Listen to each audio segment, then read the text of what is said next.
Right. Hello, Wolfe. Good to Hello, have you with us today. How are you?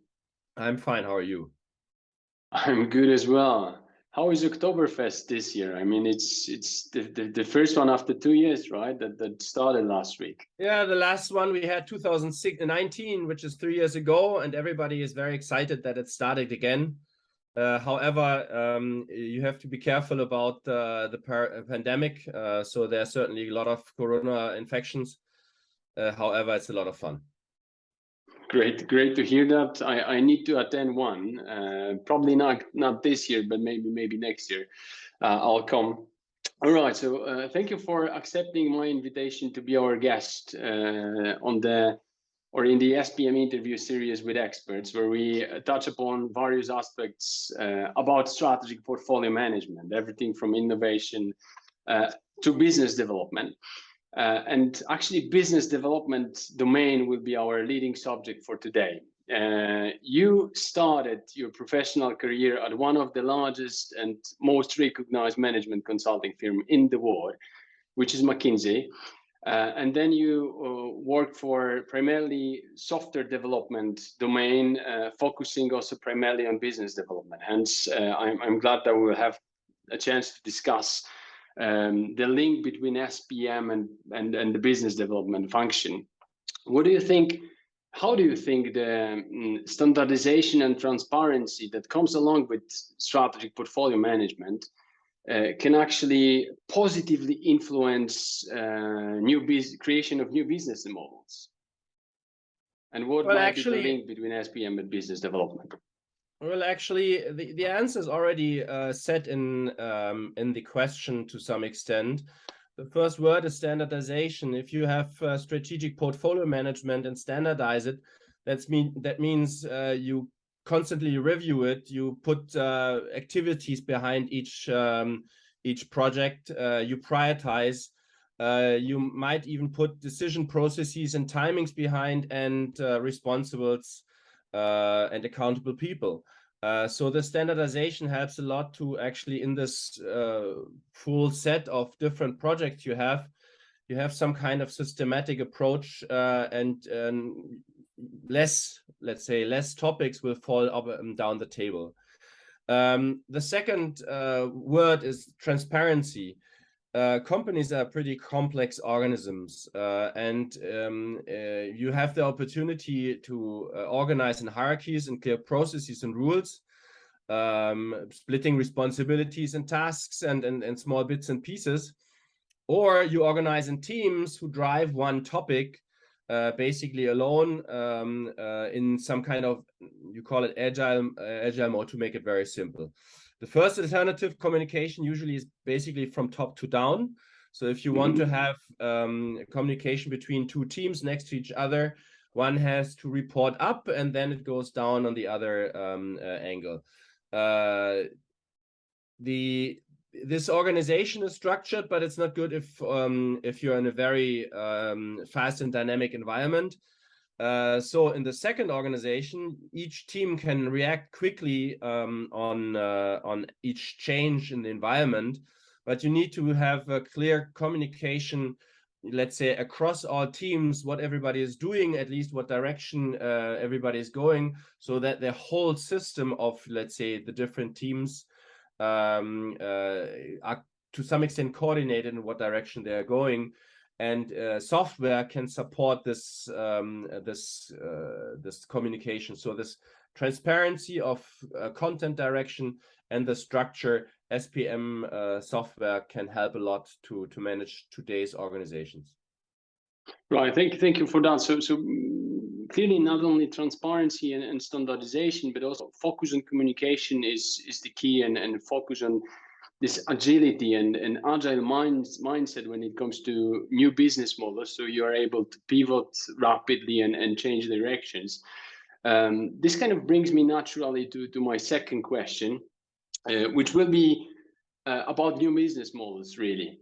So quite recently, McKinsey, your former employer, stated that up to 80% of the business models we have today are at risk, primarily due to probably innovation, rapid changes in technology, and dynamic in the marketplace. But how do you think SPM can help in overcoming these challenges so that business leaders that are responsible for the products and services portfolios can assure that they remain competitive in the long run for their organizations?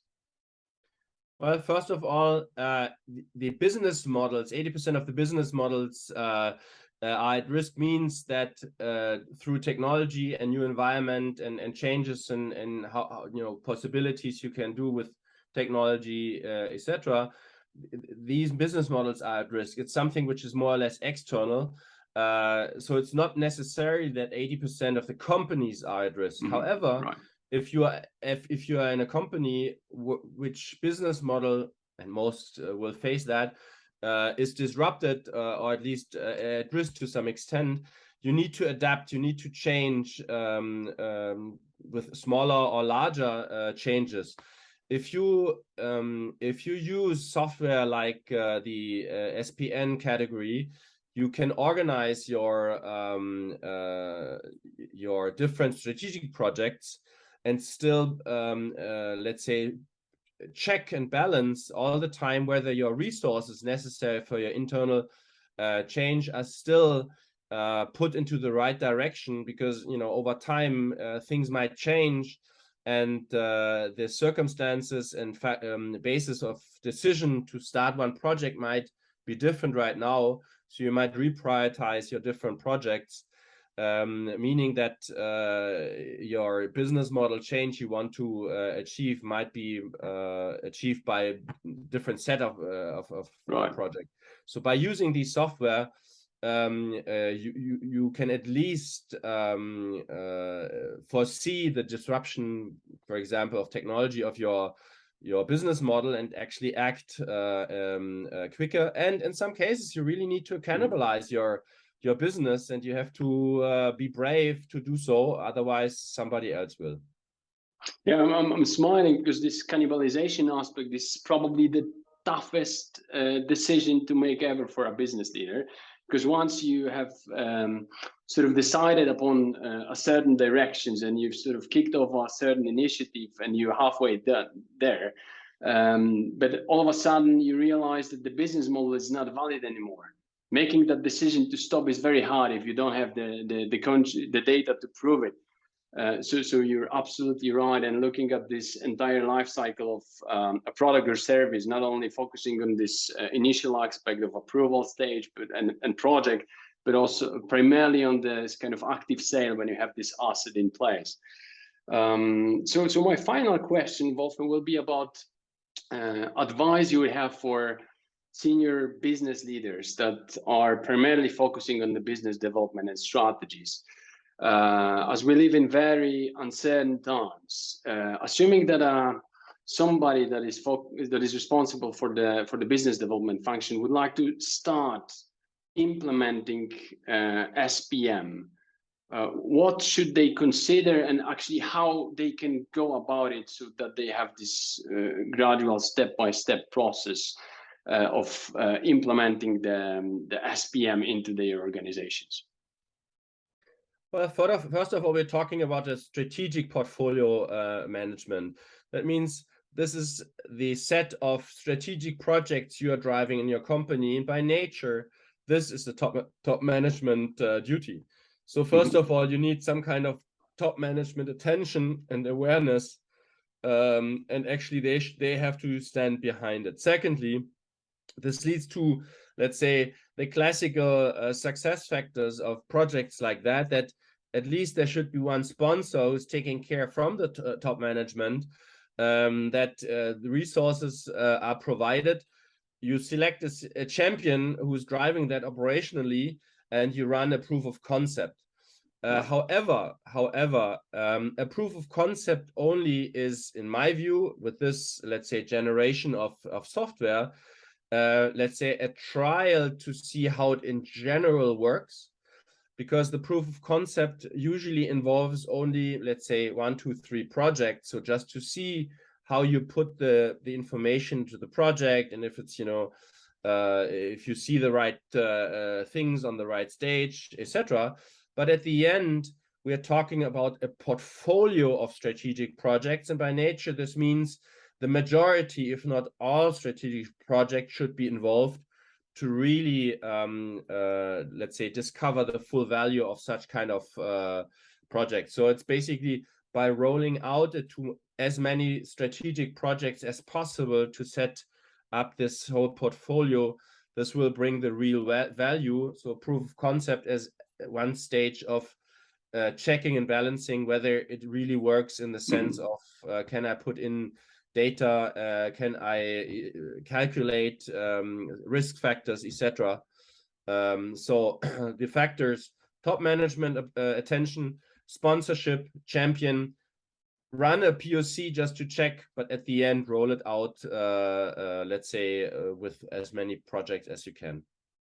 Great insights, and couldn't agree more. I mean, this SPM game is also all about portfolio games. So having 1-2 projects there will not help much. I mean, and putting all the projects into the portfolio view is what you want to achieve. But you're right, you need to start somewhere, identifying a champion and potential project to start and kick off the POC. It was great chatting with you, Wolfe, today. Thank you for your time. Thank you very much. Thank you, and I wish you can still enjoy the Oktoberfest this year a bit. I think there's still 1.5 weeks to go, right? It's still 1.5 weeks to go. All right, so enjoy and have a great day. Thank you very much. You too. Thank you. Bye-bye.